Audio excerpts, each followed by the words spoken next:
In the early hours of July 4, 1954, the quiet lakeside suburb of Bay Village, Ohio, was still and almost unnaturally calm. The houses along Lake Road stood in silence, separated by wide lawns and shadows cast by tall trees. This was the kind of neighborhood that symbolized post-war American security, a place where danger felt distant and violence belonged to newspapers rather than living rooms. Inside one of those houses, however, something had already gone irreversibly wrong. Marilyn Sheppard was 31 years old. She was pregnant, nearing the final months of her life in more ways than one, and she lived in a home that appeared stable, orderly, and safe. She was married to Dr. Samuel Sheppard, a respected osteopathic physician whose family name carried weight in northern Ohio. The Sheppards were not wealthy celebrities, but they were known, visible, and connected. They lived under the quiet assumption that their lives were protected by status, routine, and reputation. That illusion ended sometime after midnight. The official story began with a phone call made shortly before 6 in the morning. A shaken male voice contacted the Bay Village Police Department, reporting that his wife had been murdered. Officers arrived at the Sheppard residence to find a scene that did not resemble the kind of violence they were accustomed to seeing. The bedroom upstairs contained the body of Marilyn Sheppard, beaten to death. There were no gunshots, no sharp wounds, only blunt force trauma so extensive that it immediately suggested a sustained and personal attack.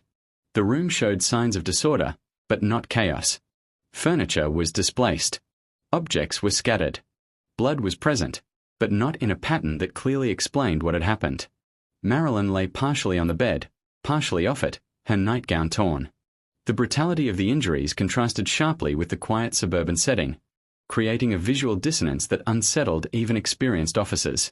Downstairs, Dr. Sam Sheppard claimed he had been knocked unconscious by an intruder after confronting a bushy-haired man in the house. He said he awoke later on the beach near Lake Erie, injured but alive. His version of events placed an unknown assailant at the center of the crime, a shadowy figure who entered the home, murdered his wife, and disappeared without a trace. From the beginning, the story did not sit comfortably with investigators. There were no clear signs of forced entry. The house was not ransacked in a way consistent with robbery. Valuable items remained untouched.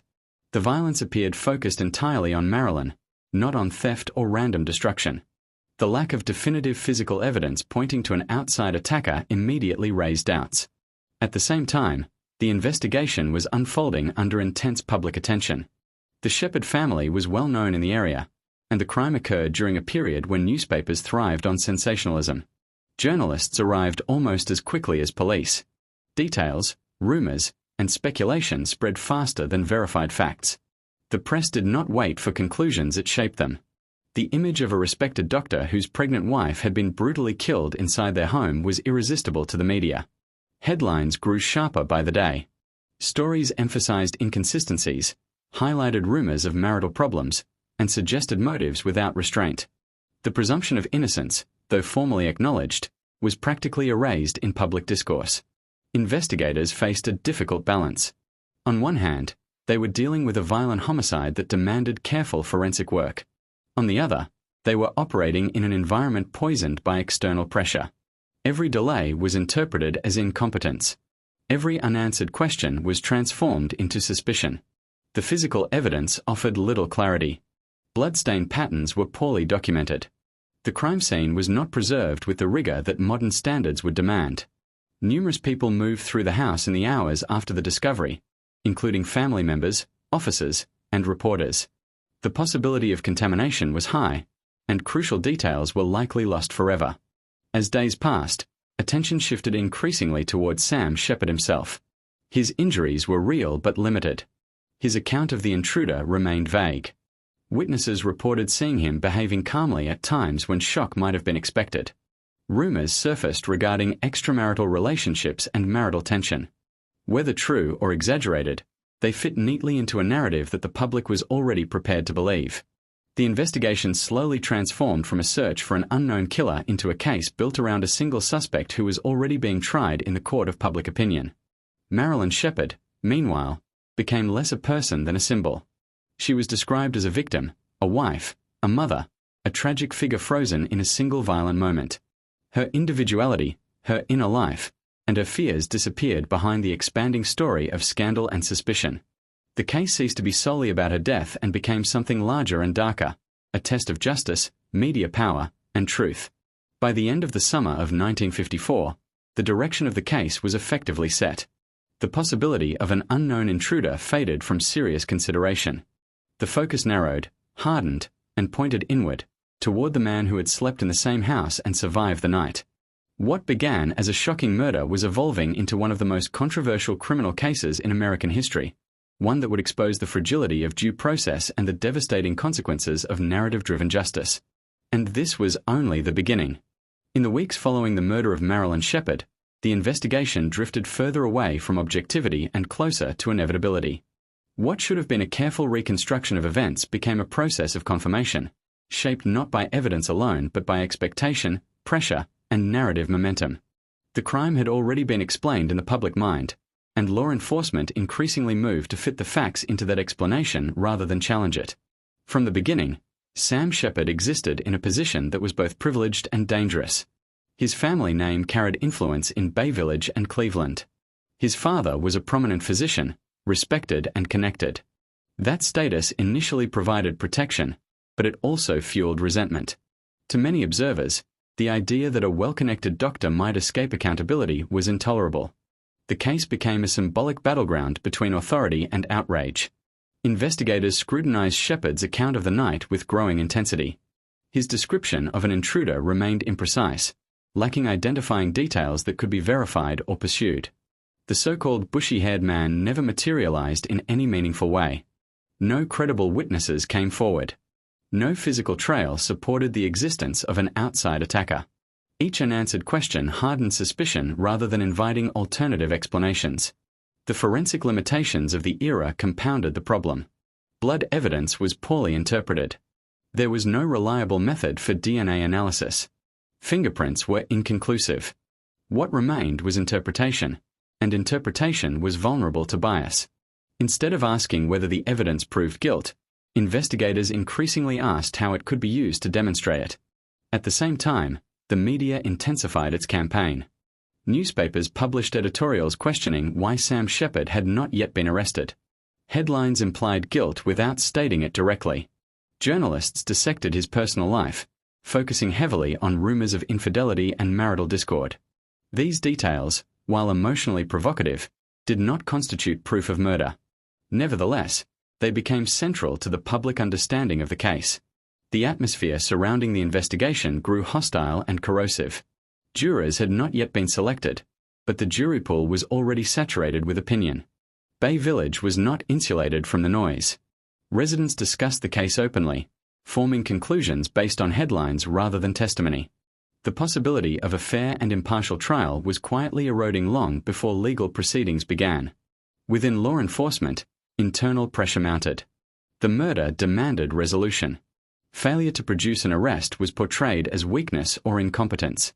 The simplest solution, the most narratively satisfying one, was to charge the husband. He was present. He survived. His story contained gaps. The public was ready to accept the conclusion. Evidence that did not fit this framework was minimized or dismissed. Potential alternative suspects received limited attention. Reports of prowlers in the area, strange encounters near the lake, and unexplained activity were treated as distractions rather than leads. The investigation narrowed instead of expanding. Sam Sheppard's behavior during this period further complicated his position. He did not conform to the emotional script the public expected. At times he appeared detached, at others defensive. In a climate already poisoned by suspicion, neutrality was interpreted as coldness, and stress was interpreted as guilt. Every gesture was observed, analyzed, and assigned meaning. The decision to arrest Sheppard was not the result of a single discovery or breakthrough. It was the culmination of momentum. By the time formal charges were filed, the question was no longer whether he was guilty, but how convincingly that guilt could be presented to a jury. The trial preparations unfolded under unprecedented media intrusion. Reporters were not passive observers. They shaped tone, framed arguments, and reinforced assumptions.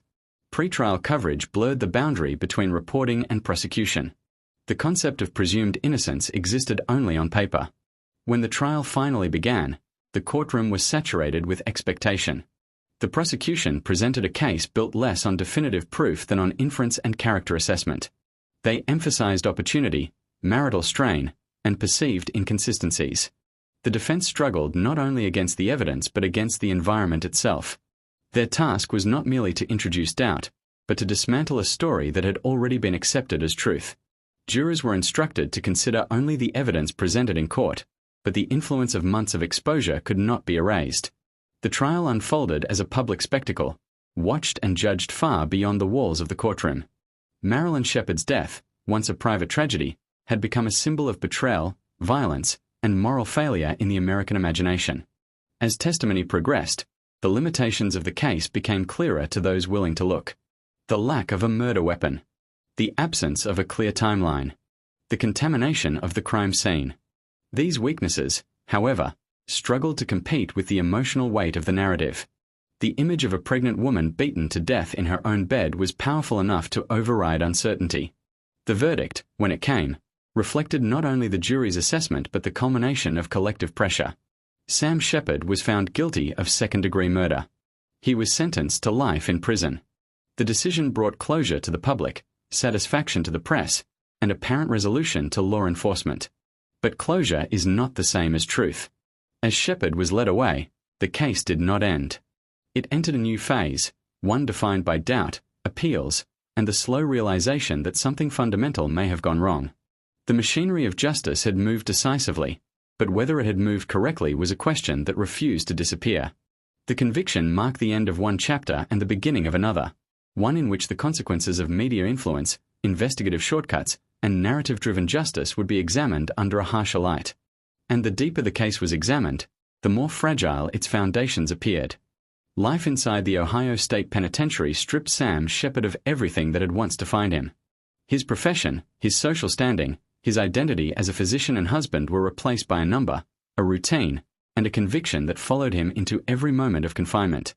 The walls that surrounded him were physical, but the greater confinement was psychological. Outside the prison, the case that had destroyed his life refused to remain silent. Almost immediately after the conviction, cracks began to form in the official version of events. Legal observers, journalists, and civil liberties advocates started to question whether the trial had been fair at all. The issue was not simply whether Sam Sheppard was guilty or innocent, but whether the process that condemned him had been irreparably compromised. The most glaring problem was the role of the media. The trial had taken place in an atmosphere that blurred the line between courtroom and spectacle. Newspapers had openly called for Sheppard's arrest before charges were filed. Editorials framed him as a murderer long before evidence was weighed by a jury. The courtroom itself was crowded, noisy, and constantly under observation, creating a pressure cooker environment that undermined impartiality. Appeals focused on these failures. Defense attorneys argued that the trial judge had failed to control the courtroom, failed to insulate jurors from media influence, and failed to protect the defendant's constitutional rights. They pointed to the overwhelming publicity, the prejudicial headlines, and the near impossibility of selecting an unbiased jury in a community saturated with opinion. Beyond procedural issues, the evidence itself was re-examined. Independent analysts questioned the bloodstain interpretations that had supported the prosecution's theory. They noted that the pattern of blood suggested a chaotic struggle inconsistent with a controlled attack by someone familiar with the environment. The absence of defensive wounds on Sam Sheppard's hands raised questions, but so did the absence of clear evidence placing the murder weapon in his possession. The crime scene contamination became impossible to ignore. Officers, family members, and reporters had walked freely through the house in the hours after the discovery of Marilyn's body. Items were moved. Surfaces were touched. Any forensic certainty that might have existed was compromised beyond recovery. What remained was interpretation led upon assumption. As years passed, alternative explanations gained credibility. Reports surfaced of a window screen that appeared disturbed. Witnesses spoke of suspicious individuals seen in the area around the time of the murder. Attention returned to the possibility of an intruder, a theory that had been dismissed early and never seriously pursued. One figure in particular began to draw scrutiny. A man who had worked on the Sheppard property and had a criminal history involving violence. Evidence suggested he may have been near the house on the night of the murder. His movements were poorly documented, his statements inconsistent. Yet during the original investigation, He had not been subjected to the same intensity of scrutiny as the husband. The longer Sheppard remained in prison, the more the case evolved into a symbol of systemic failure. Legal scholars cited it as an example of what happens when justice bends to public pressure. Journalists who once contributed to the frenzy began publishing retrospectives that acknowledged excess and irresponsibility. The narrative shifted from certainty to discomfort. In 1966, after more than a decade behind bars, the United States Supreme Court intervened. The court ruled that Sam Sheppard had not received a fair trial, citing massive and prejudicial publicity that had compromised the proceedings. The conviction was overturned. The decision was not a declaration of innocence, but it was a recognition that the process itself had been deeply flawed. The ruling sent shockwaves through the legal system. It reinforced the principle that justice must be insulated from public hysteria, even in cases involving horrific violence. It acknowledged that courts have a duty not only to convict the guilty but to protect the integrity of the process itself. Sheppard was released pending a new trial. The world he returned to was unrecognizable. His reputation was irreparably damaged. His family life had collapsed. His son had grown up under the shadow of scandal. Freedom did not restore what had been lost. The retrial took place under dramatically different conditions. Media access was restricted. Jurors were shielded from external influence. Evidence was presented with greater scrutiny. Without the roar of public condemnation, the prosecution's case appeared weaker. The gaps, inconsistencies, and uncertainties that had once been drowned out by narrative now stood exposed. In the absence of definitive proof, doubt prevailed. Sam Sheppard was acquitted. The verdict did not answer every question, but it dismantled the certainty that had once surrounded the case. The official story collapsed under the weight of its own assumptions. Yet acquittal did not bring peace. The murder of Marilyn Sheppard remained unresolved. No one else was convicted. The truth, whatever it was, remained buried beneath years of mishandled investigation and distorted storytelling. Justice, delayed and distorted, arrived incomplete. The case left behind a legacy of ambiguity. It demonstrated how easily a system designed to seek truth can be overwhelmed by fear, anger, and the hunger for resolution. It revealed how a single narrative, repeated often enough, can harden into fact regardless of evidence. Marilyn Sheppard remained at the center of the tragedy, her death still unexplained, her voice permanently silenced. The question of who killed her lingered, unresolved and haunting. As the years moved forward, the Sheppard case ceased to be just a murder investigation. It became a cautionary tale, not only about violence in the home, but about violence done by institutions when restraint is abandoned. And the consequences of that violence would follow everyone involved for the rest of their lives. The acquittal of Sam Sheppard did not bring resolution. It brought silence of a different kind, the silence that follows when a system steps back from a question it no longer knows how to answer. The courtroom cleared, the headlines faded, and yet the central truth remained unchanged. Marilyn Sheppard was still dead, and no one had been held legally responsible for her murder. In the years that followed, the case drifted into a strange and uncomfortable space within American criminal history. It was no longer an active investigation, but it was never truly finished. It lived on as a reference point, cited in legal textbooks, media ethics discussions, and analyses of courtroom procedure. The focus shifted away from the crime itself and toward the machinery that had processed it. Sam Sheppard attempted to rebuild a life that had been fractured beyond repair. His medical career never fully recovered. His name remained permanently linked to suspicion, regardless of the acquittal. The stain of accusation proved stronger than the protection of the law. Freedom did not mean restoration. It meant survival in the shadow of doubt. His health declined over time. Years of incarceration, stress, and public hostility took a visible toll. He died in 1970 at the age of 46, his life shortened and defined by a crime the legal system ultimately could not prove he committed. With his death, any possibility of new testimony or clarification from the central figure vanished. The question of alternative suspects never fully disappeared. Attention periodically returned to individuals who had been overlooked or insufficiently investigated in the early days of the case. Some theories pointed to a violent intruder who exploited the home's access points. Others focused on circumstantial figures whose proximity and history raised uncomfortable possibilities. None of these theories resulted in charges. Time eroded evidence, memories faded, and witnesses disappeared. Marilyn Sheppard's son grew up in the long aftermath of the crime, carrying a legacy he did not choose. For him, the case was not an abstract lesson in legal failure but a permanent personal loss shaped by public scrutiny. The murder of his mother was replayed endlessly in books, documentaries, and court decisions. Often stripped of intimacy and reduced to argument, the house itself became a symbol. Once a quiet family home, it transformed into a landmark of unresolved violence. Over time, it was altered, repurposed, and eventually demolished. Physical erasure, however, did not eliminate memory. The location remained embedded in the narrative, a reminder that ordinary places can hold extraordinary darkness. From a legal perspective, the Sheppard case forced reform. Courts across the United States re-evaluated rules governing media access, juror exposure, and courtroom decorum. Judges were given stronger mandates to control proceedings and protect defendants from prejudicial publicity. These changes did not undo what had happened, but they acknowledged that the system had failed in a way that demanded correction. From a cultural perspective, the case revealed the appetite for moral certainty. The public wanted a villain, a cause, and a conclusion. Complexity was inconvenient. Doubt was unwelcome. In the absence of clear answers, narrative filled the void. Once established, that narrative proved nearly impossible to dismantle, even when challenged by higher courts.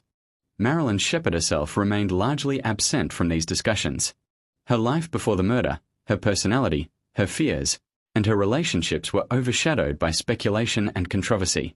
She became a figure defined almost entirely by the circumstances of her death rather than the years she lived. This, too, was a kind of injustice. The case stands as a reminder that violence does not end with the act itself. It continues through investigation, prosecution, judgment, and memory. Each stage carries the potential for further harm, not only to the accused but to truth itself.